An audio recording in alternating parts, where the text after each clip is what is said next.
All right. Up next, we have IRL cons with me, Ryan. Hey guys, I am Miran, and I'll be your host for this panel.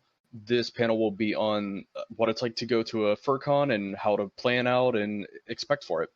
Alright, so let's get started. So, I'm your host, Miran. I'm from the USA, and I joined the fandom in October 2013. I've been going to conventions since 2014, and right there you can see all the conventions I've attended in person. Mostly in the East Coast United States, but just a couple in Japan. But feel free to add me on social media, and don't forget to donate to the Brown County Humane Society of Kansas. But most of the conventions I've attended were Anthrocon, and a lot of the coverage that I'll be talking about will be attending major conventions. Of course, there will be exceptions for smaller conventions, but I'll just add a little bit of a note verbally if some don't apply. Of course, not all conventions are the same. Some are different than others. Some will offer different features than others. But a huge misconception about furry conventions: you do not need to own a fursuit in order to go to a convention. Um, by the International Anthropomorphic Research Project, only about 10 or 15% of furries actually own one, and really, it's something you'll find at a furry convention all the time, but really you just don't need one at all to attend one. This survey is from 2018. Thank you, International Anthropomorphic Research Project, for posting these findings. But you can cosplay at a convention if you wish. Just be careful. Some replica weapons, such as swords and gun replicas, they're big no-nos for American conventions. Just be sure to check into the standard conduct for any convention you want to attend. And if you're still curious, just feel free to email the staff there, and maybe they'll give you an exception. With FurCons, there's a lot of new terms that newcomers may not have heard of before. We'll just go over each one that I've found very helpful. The dealer den, of course, it's a section of a convention where vendors can sell their merchandise and wares. It's very good to take business cards if you ever go to a convention, so you could contact them later or look at their website. Artist's Alley, they're like Dealer's Den, but with artists specifically. And some artist alleys may do auctions called the artist auctions. I forgot if there's another specific term for it. But room parties, they're discreet gatherings. People host them in their hotel rooms, and sometimes, I guess a lot of the time there's drinking involved. But room parties are pretty fun if you meet the requirements or if you're that close to a group of friends. Dead dog dances, they're a rave or a dance that happens on the last night of a convention. Normally it's just in the wee hours of the night, maybe like 1, 2, 3 a.m. Whenever I was going to go to my first convention, I got confused on the difference between a convention badge and a fursona badge. With a convention badge, you need to wear a convention badge whenever you're given one. It's identification that has to be worn on site, and it'll usually have the name of the convention, but you must wear it at the convention or on site or on grounds. Fursona badge, it's an optional badge that you can wear. It's just art of your fursona. Usually it's a bust or a headshot or a maybe half or full body badge, but you can wear those optionally, and sometimes they're even encouraged by a lot of members of the furry community. A panel, it's an event or it's a scheduled programming that discusses a topic such as a voice acting panel or maybe a panel about in real life conventions. You're at a panel right now. Dorsi irregulars, now it depends on which convention you go to. I know they're more common in the United States, but convention security volunteers, they're usually available. They're all volunteers, but they're in red vests some of the time, but they normally help out with security. They're all military veterans, as far as I'm aware. I'll actually provide this link to the different. Hold on, I'll give this link to everybody else in.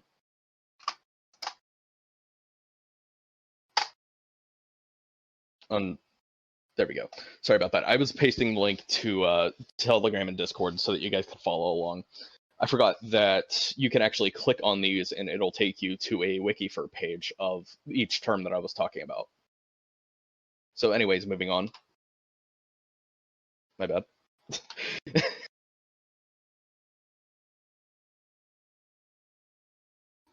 The zoo. It's a general hangout area. There's several tables and chairs.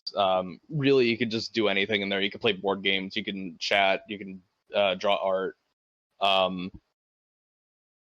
I know Anthrocon has a zoo, but some others may have one as well. But every convention will at least have one section of the convention just portioned off, just to a bunch of tables and chairs for people to sit down and talk. Con crud. Always avoid the con crud. It's basically getting sick during or after a convention, which is why it's very important to wash your hands and take showers during and after a convention. And before, of course, always wash your hands and take a shower, please. GOH, that's an abbreviation of the guest of honor. Some conventions, if not most, have a guest of honor, maybe two of them. They'll have their own panel, and maybe they'll be introduced during the opening ceremony. So to plan out a successful convention trip, there's a bunch of phases that you have to go through first. And we'll go through each one. Phase 1 is planning. You just have to make sure you have the money to go to the convention.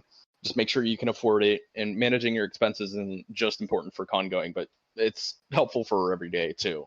The second step to phase 1 is just discussing with people such as bosses and your social groups. Just make sure it's okay, just so you can step out for a weekend. Sometimes people may work on the weekends, but take some time off, plan it ahead, and take some initiative just to make sure it's okay, just for you to take some time off and go to the con. Most cons begin on Fridays, and normally the last day is on a Sunday or a Monday. And if everything checks out, just make sure you can move on to the next step, which is look into the hotel pricing and availability. A lot of major conventions will have their hotel rooms booked out within the first 10 minutes, so really just make sure you know what you're getting into before you go ahead and take your paid time off or your time off from work or school. If you can afford to pay more, then you might want to be one of the early birds to pre-register and get a hotel room at the first convenience. But if you're late to it, then you may have to room share with people or beg and sleep on the floor. Sometimes that does happen, and it is realistic. It does happen. And then lastly, if you after you booked your hotel or place of residency you're going to be staying at for the convention, just check how you're going to be able to get to the con. Are you going by plane? Are you driving? Or are you going to carpool with friends or people going to the con? Just be sure. I would consider transportation the last bit of priority, but it always still needs to be considered because you always got to go to the convention. So phase 2 would be registration and purchases. Just make sure you buy all of the above that I mentioned: transportation, your hotel, and your convention registration. Don't forget to buy things before you go. Make sure you have your medication and everything. We'll cover that in a second. But just be prepared to spend money at the convention. Post-airport transport fees. For example, if you need an Uber or a taxi summoned after you're done at the airport. Some conventions may be held at the airport itself. A lot of furries like to eat takeout restaurants, or I guess go to restaurants. If you're at a convention in the United States, don't forget to tip 15 to 20% to your delivery driver or your waiter/waitress. Always spend money on water. You always got to stay hydrated. People have collapsed from heat exhaustion during a convention. It's not fun. Again, there should be water on site, but I mean, really, it's good to spend money on water too. Down here, a lot of these are non-essential. Dealer's den purchases, it's for, again, merchandise for different vendors and things like that. Not all it's good to have money just to support your fellow creators and artists.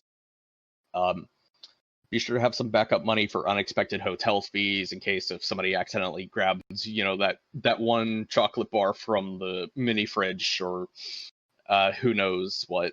But always leave maybe a 10, 15, $20 bill for the cleaning maid on the last day of your checkout.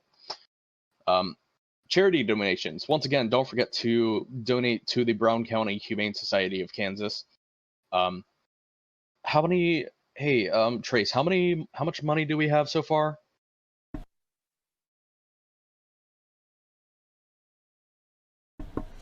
Should be at the top. We have $540 at the moment. Okay, sorry, I can't see it from me streaming, but that's good to know. Let's try to meet our goal here. Again, don't forget to donate to the Brown County Humane Society of Kansas. Now, I know this may be hard for people to accept, but just be careful if you're an impulse spender, because if you're on a budget, it's very important that you're watching your, cash flow, who you're giving your money to, and what you're spending your money on. And we'll talk about packing and what you buy at the convention, because really it's one of the phases that you really need to consider. If you don't have the luxury of packing much goods for a convention, just be conservative on what you're going to just need and want for a few days, because that's how long a convention normally lasts. It's about 2 or 3 or 4 days. Now, if you're flying, just be sure to keep your essentials and your carry-on, such as your medication and a few sets of clothing, because if something gets lost, or if a company, your airport company misplaces your luggage, just, make sure you have everything you need, such as printed copies and registrations and snacks and, again, clothes. Bring a jacket, consider a coat if it's a cold climate, and you might want to ask people who are local, what's the temperature normally like during the hours of the convention. Very important, try to get a padlock or two, just for your luggage, because it is realistic that theft can occur anywhere. But just be safe, get a padlock. It's totally worth it. Make sure it's TSA approved.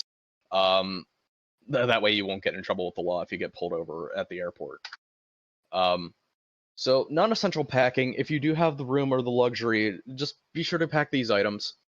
If you're a fursuit, of course you would want to bring that. And don't forget to bring box fans or coolers. That would be really important. Again, it's a luxury to bring these items, but of course all conventions should have a sectioned off area called the Headless Lounge, where you could always take off your suit and cool it down and things of that nature. But it's good to keep a box fan or a cooler inside your hotel room in case you just don't want to stop by at the Headless Lounge. I still encourage people to go to the Headless Lounge if they're fursuiters or cosplayers, but still. If you're a gamer, don't forget to bring your good stuff, your cards and video games and maybe board games. They should have all this stuff on site anyway. At least most conventions do. But if it's a smaller convention, just maybe try to bring it. Maybe you'll meet somebody you would want to play a game with. Controllers, make sure they're charged as well. I've gone to a convention with dead controller. One thing that my mom told me to pack is a laundry net bag, and I found out that this is very, very useful. It's like this mesh net type of product that you can just stow your laundry in, and it's expandable, things of that nature. It's very nice to just keep around. Of course, you don't want to keep your stinky laundry in the same bag as your clean laundry, so having a laundry net bag available is good. And then just stow it back in your luggage suitcase once you're done. Pack some extra snacks and maybe some more clothes. Whenever it comes to non-essential packing, if you're sleeping with other people, like if you're rooming with other people, maybe bring earplugs or a sleeping mask just in case. Especially if they party all night. Now, whenever it comes to dealers' dens and things, just don't forget, you may be coming home with more than what you brought. Maybe leave some extra room in your suitcase just for some merchandise, because one time, and this is a true story, I was coming home from Anthrocon 2017, and then I decided I want to go to a carnival that was in my hometown before I left, and I was at the carnival. I bought I ended up winning like this gigantic Pikachu plush, and I realized, that's not even gonna fit on the plane or my suitcase. So I had to give it to a local friend. So just be sure not to bring something like buy something oversized and you can't bring on the plane or fit in your car. Again, just be careful. You may be coming home with more than what you brought. So phase 4, the traveling part. So before you leave home, just make sure your phone battery is charged as much as possible. Communication's key. Not just to keep in contact with your loved ones, but your roommates as well. Just make sure you tell your roommates whenever you're leaving or that you've arrived at the hotel, just so that they know when to get to the hotel or, where to meet you. Just make note of what time hotel check-in is. Now, always, if you're flying somewhere, arrive at the airport a couple hours early in case there's a delay or TSA stops you or whatever reason. It's always good to arrive a couple hours early. Now, this will give you ample time just to go through the airport security process and keep your eye on the time. And after you finish boarding your plane, you fly there. After leaving the airport, again, as I mentioned, how are you going to get to your destination? Again, some conventions may be at the airport itself, but for cases like Anthrocon or I don't know if Megaplex is like that, you may need to hire a taxi or take the local shuttle. Just explore some options and be aware of scammers because people will take your luggage, they will pack your bags and then drive away, leaving you in the dust. Now, if you're driving to the con, just again, make sure you at least have a license to drive. Make sure you're well rested and before getting behind the wheel. And if it applies, just make sure you have a trustworthy friend drive if you're tired. And some hotels may provide parking to guests, but be also prepared to spend money at a parking garage and walking to the hotel. Most of the time, you will have to spend money on parking, but I guess that's another story for another day. Just have some extra money for parking itself. Now, it's almost time for the convention. You arrived at the hotel, and you finally met up with all your roommates. Make sure they got access to the room and they have a key card so that they could get in again. Now, if you're a room host, just go to the room, make sure and let the others know you arrived. Tell them the room number because I have arrived at the hotel and I've been waiting for hours and hours and hours for people to give me a room number so that I know where to go. I could be given a key card without a room number on it and then I just have nowhere to go. I'd be carrying my luggage around the convention space. Make sure everything's present and functional immediately, such as the air conditioning in the hotel room, the locks in the hotel room, and the electrical sockets so you can charge everything. Make sure that the shower and the toilet's up to par, and make sure there's soap and everything. Always check for bed bugs. That's very important. You don't want to be sleeping in an infested room, but of course, most of the time, it will be clean.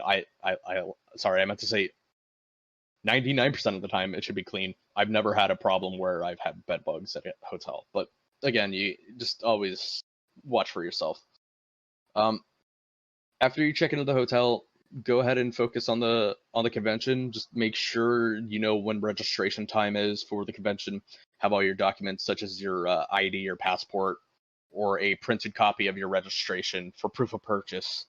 Now, if I personally don't have experience with being a dealer or a vendor, but check with the registration team if you could start up early, go ahead and set up your booth in the dealer den. But I think that's how it goes. But always, I'm sure that the hotel will give you. I'm sorry, not the hotel. I'm sure that the convention will give you a rundown on what to do. So the fun part, the experience. It's time for the convention.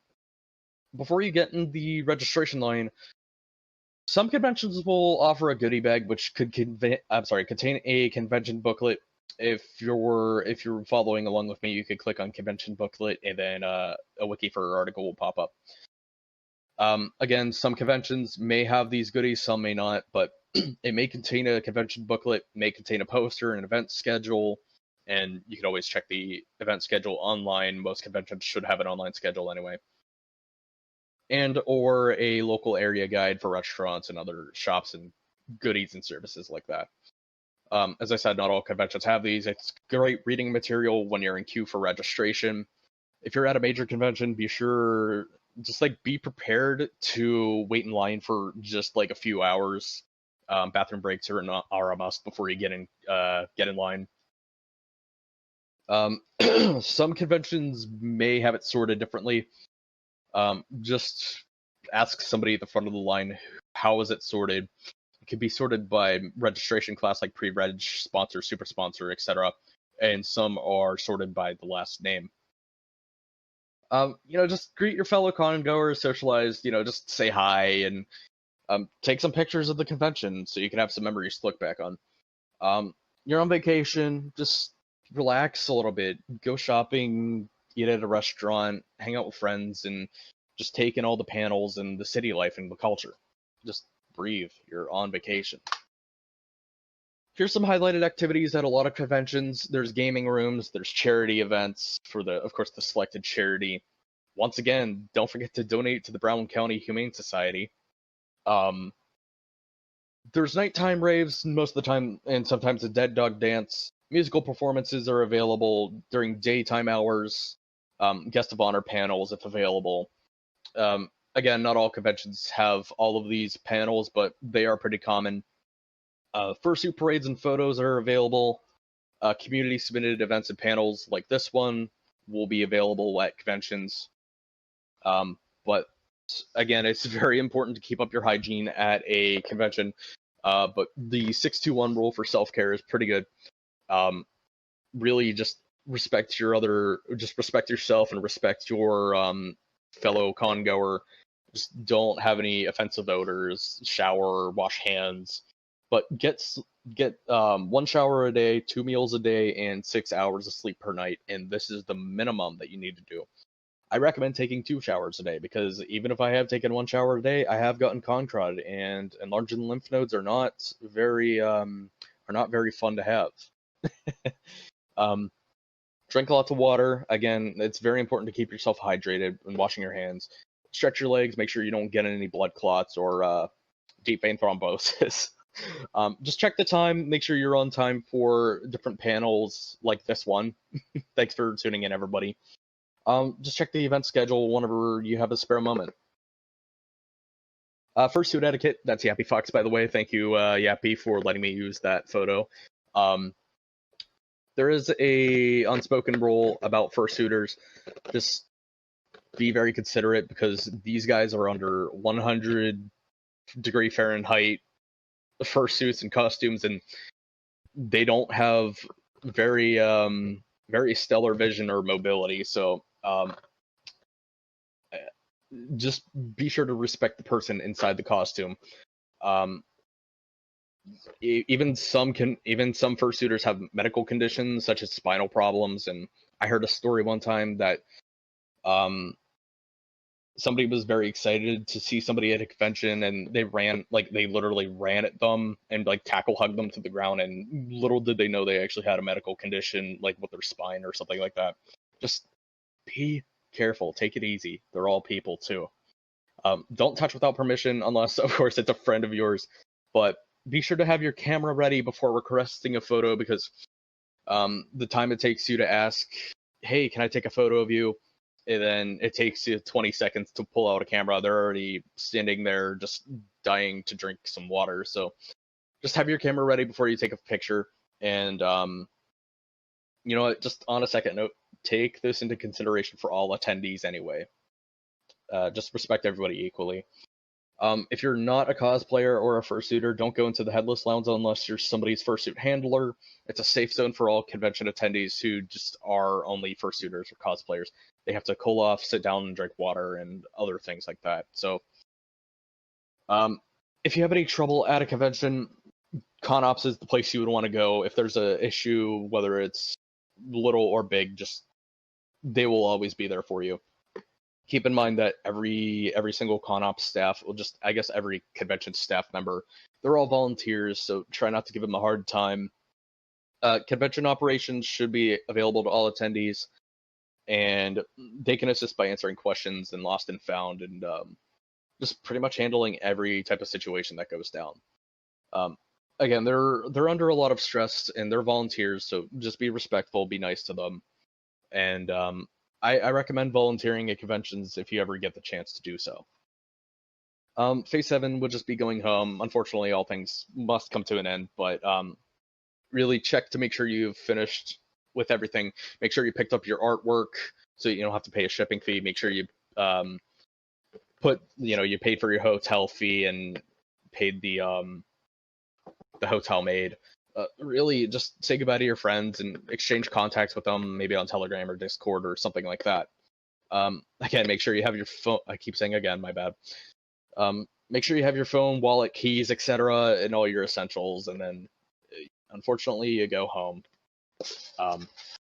But Phase 8, post-con depression is a little bit of a topic that is really hard to describe because not everybody goes through it, but for me, it hit me hard whenever I went to my first and second conventions. It's also known as convention withdrawal, which is, it's kind of like a variety of symptoms that not all con-goers go through, but the severity varies by person. It's actually not exclusive to furry conventions, but also anime and sci-fi conventions too, but the conditions just include general exhaustion and stress from missing out a few days of real life. You may have some difficulty readjusting to daily life, just in case if something bad happened, or really you could develop con crud or other ailments such.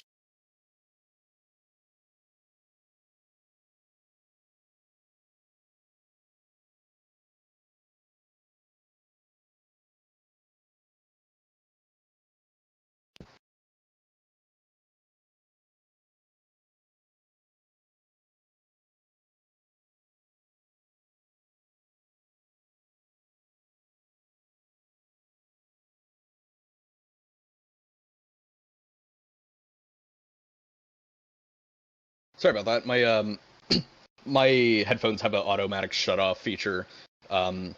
If no sound goes through, that isn't me talking. Anyway, I know when my mic died. So anyway, I mean, you may have separation anxiety from convention friends or roommates, and maybe you realized you spent just a little bit too much on the convention, too much money. But again, it's good to stay keep up with your hygiene, because you might develop con crud or other ailments such as strep throat or enlarged lymph nodes. But there's ways to cope with post-con depression. Thanks, Jessica. I'll be taking questions just shortly. Feel free to DM me on Telegram or Discord. My name is Miran or Dagger, but there's ways to cope with post-con depression. You can always just exchange contacts with convention attendees that you met. Don't forget to look through your con pictures that you took and reminisce.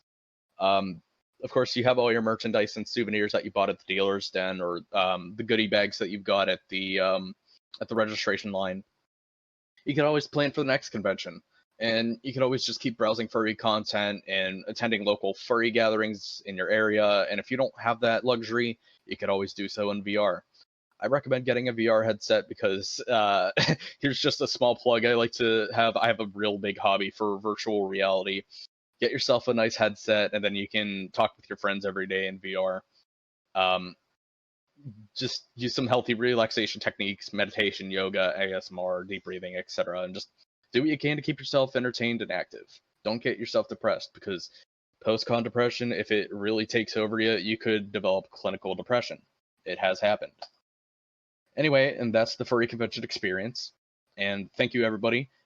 Just one last thing. With the furry community being online, some people just aren't as they seem.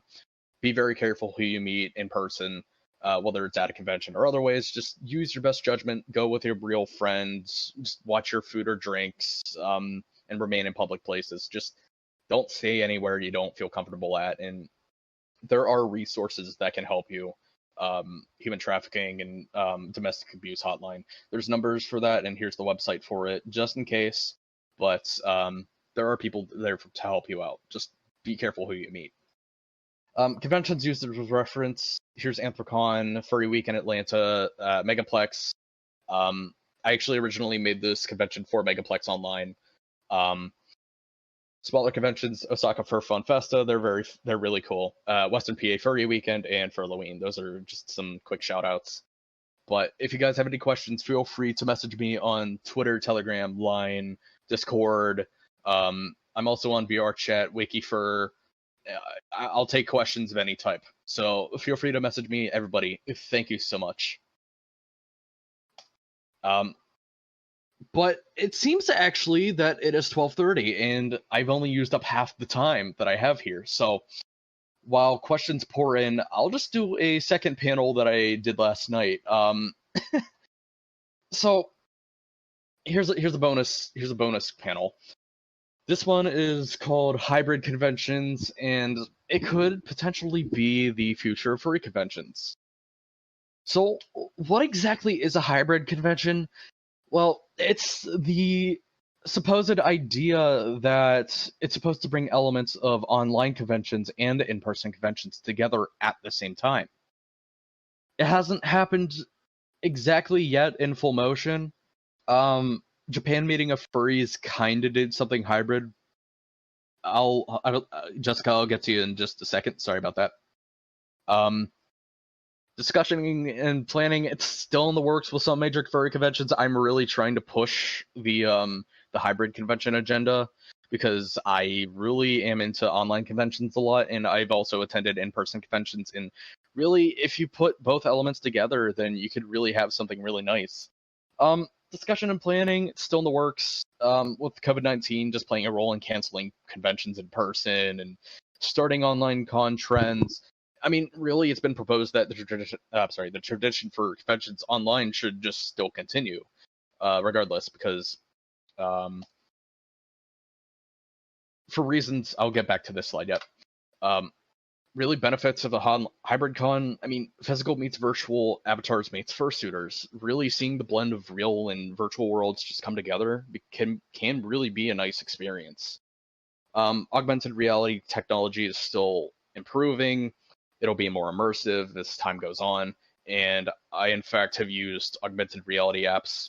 You can see my persona in the bottom right here. I've also used AR photo technology, kind of like Pokemon Go. I could take pictures of my persona model in taking pictures in person. I could always demonstrate a few pictures if you guys are interested. People who are geographically separated, I've actually met people from different continents. I've attended online conventions who are completely held in different parts of the world.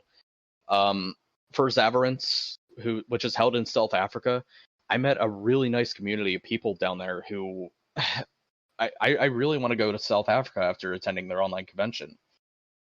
And I'll explain why, but really just online conventions, it gives the opportunity for more people around the world just to go to a single furry event, and people who don't have the ability or the resources to obtain passports or transportation or just have the financial expenses, they can always just stay home and join in on the fun. But really, another reason is if an in-person attendee gets sick, I mean, there's an option that an attendee could just participate in the online instance rather than going to the convention in person, risking others getting sick or just having their condition worsen. Really, I mean, online conventions, like offering a hybrid convention, can give a lot of opportunities. Now, young furries who might have strict parents and they won't let them go to a in-person convention. Online conventions can still give the opportunity for somebody in that situation to get the experience of a convention. They don't have to bother parents or relatives who might have a bad outlook on the fandom. One big thing I've actually noticed, people who do suffer from social anxiety, I've met a lot of people who have social anxiety and they go to online conventions. It's a really great alternative for them, and it helps them cope, especially with VR chat and other virtual reality conventions. They could just withdraw and leave anytime. Online attendees can not only watch a particular panel, but they also have the ability of participating too. Just like I said, you guys can message me questions. I was going to also fill out down here that online participants can also make their own panels, just like how I'm hosting a panel right now. For example, somebody in person could hook up a projector while I stream to an actual live audience who's at the convention. And then I can answer questions from there, which would be pretty nice. Again, these are just proposed ideas. They haven't actually happened just yet, but maybe we can look forward to it in the far future. Now, why it may not work yet, running a convention is very difficult, whether it is hosted online or in person. Now, all conventions must run on staff and volunteers, and that is true. Just ask anybody who runs a convention. Of course, staff and volunteers are needed to host one. Resourcing is an issue because not all major conventions have the volunteer amount or staff amount just to run a hybrid convention just yet. I have asked Uncle Kage himself for AnthroCon if they can do a hybrid convention. He said he may do it just as long as he has the staff he needs, otherwise no. And he predicts that he may need double of what his current staff is. So conventions are actually recruiting volunteers all the time. You just need to look in the right places. But if you ever want to, just take the time to fill out a convention volunteer form. If you ever want to see a hybrid con happen, just say you're interested in hosting an online con for your in real life convention. Really, that's all you got to do. Another issue, I've talked with Hino with Megaplex, and his main issue is the internet bandwidth at hotels and conventions. It is as slow as molasses. Upload and download speeds drop whenever you cram several thousand people into a hotel, and that is true. I was at a panel at AnthroCon last year, and there was a furry who attempted to demonstrate VR chat, and the download speeds just loading into a world and loading an avatar, it was absolutely unbearable. But luckily, with the advancement of technology, this problem could just be obsolete because of Wi-Fi 6 and Wi-Fi 6Es just being rolled out to consumers. And my last slide right now, benefits of hosting a hybrid convention from a CEO's perspective. Using your time with online conventions as a way to market your convention, just to advertise the host city like a traveling agency would, it could lure more people from around the world just to go to the convention in person. Because, for example, I attended Fursuit in South Africa, and that really makes me want to go to a event in South Africa. I've never been to South Africa. I've never considered going. But I met such a really nice community there that it makes me really want to go, because I wouldn't have known there was a community if they didn't host a online convention. Other places that I really wanted to go after attending their online convention was Memphis Fur Meet and FursuitCon. It makes me want to go to their convention in person. So really, online conventions and interaction does work. I mean, again, that's just one opinion from me, but really, it could happen. It could work. People will be interested if they're given the opportunity to participate. And wanting to go to in person, I mean, it just makes the experience a lot better. Now, with the fact that online conventions exist, that would mean reaching a larger audience. More members of the fandom will be able to recognize your brand. It's all about brand recognition. Now, furries will be able to discuss, of course, conventions through social media. So fandom and participation and involvement, it'll reach new heights. I mean, Furality Online Experience, for example, they became the 10th largest furry convention in the world just by hosting their first ever convention online and in VR. And in fact, this was in this last sentence right here. An online convention in 2020, they proceeded $8,646 to a charity alone in one weekend. And that became the largest convention in the world. I'm sorry, the 10th largest convention in the world during its first year of operation. I'm just saying, Furality Online Experience, congratulations on that. But that's just the potential of what an online convention can do. But if you do it to a pre-existing convention and you run both conventions at the same time, I mean, really, things are just going to explode. Like, it'll be amazing, because really you can just operate on both ends and you can meet real and online people. If you bring them together, I mean, you could get a huge merchandise and charity donation result, and it's amazing what it could do. I'm really pushing all major convention hosts to just consider the idea of hosting a hybrid convention, again, online and in person at the same time. It's a lot of work that we could do. I'm willing to help with any major convention that would want to do a hybrid convention, but here's my contact in case if you're interested. You can message me on Twitter or Telegram. But that's all I have. I'll answer questions now. But I see I got a question from Jessica Colley. A quick question: if you're visiting a convention not in your country, is there any special steps you need to take, like notifying the con? The only thing that it's kind of difficult to say because I've only been abroad once, and that was in Japan. I planned everything from start to finish.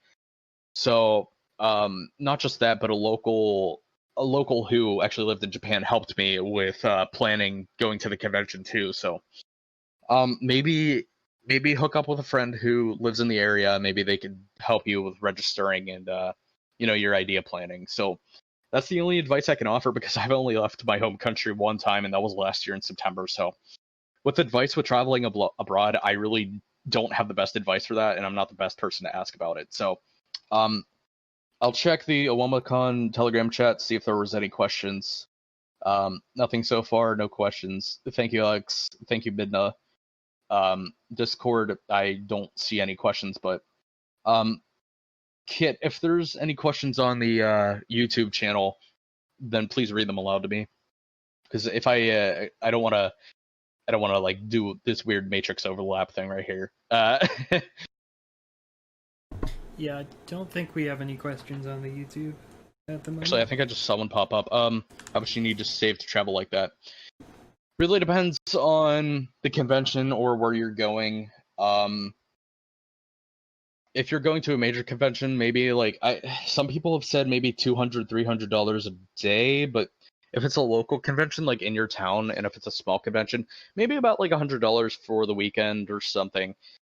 Again, for a major convention, I recommend maybe $100, $200 a day, just for pocket cash. That's like expenses aside from like assuming you already paid for your hotel and your registration and things like that. Like $100 to spare just for like food and artist alley stuff or dealer den merchandise. I would probably just maybe $100, $150. Conventions are expensive and they are a vacation, so you really need to treat it as such. Is there anything else I need to know before I wrap it up? Because I mean, we do have 15 minutes after all.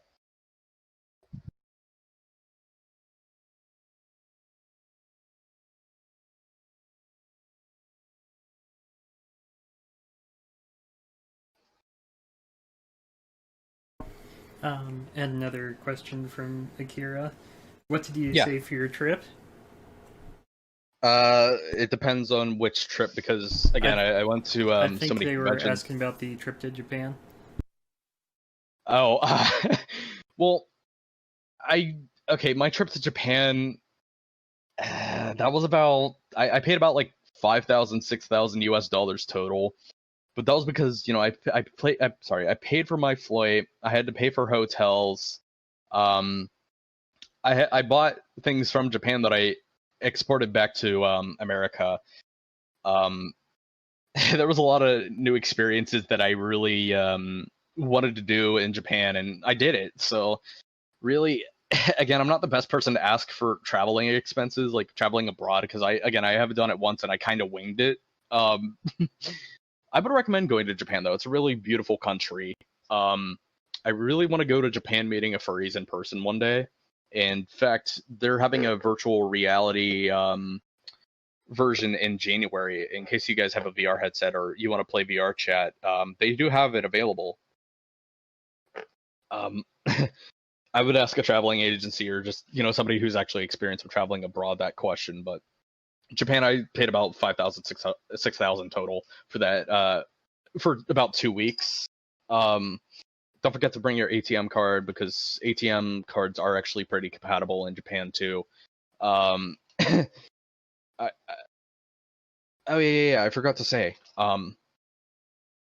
There is a article on furry conventions on WikiFur, and if you go to n.wikifur.com/wiki/furry_convention, you can read more about what a furry convention is like, and it basically goes over everything that I mentioned, and these are all the conventions that have happened over the years.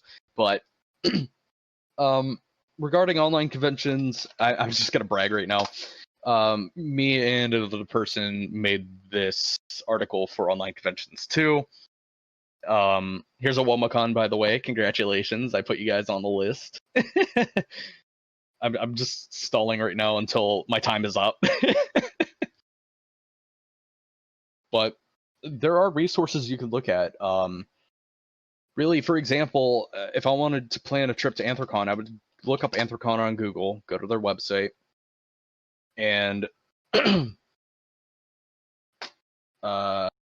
meow.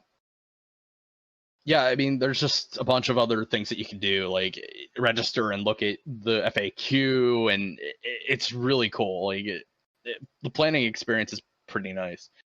I don't think I see any other questions, so I think I'll just wrap it up right now, and maybe you guys could put it on a like on a screensaver or something. Yeah, that's fine. We can call it here. Thank you so much, Mira.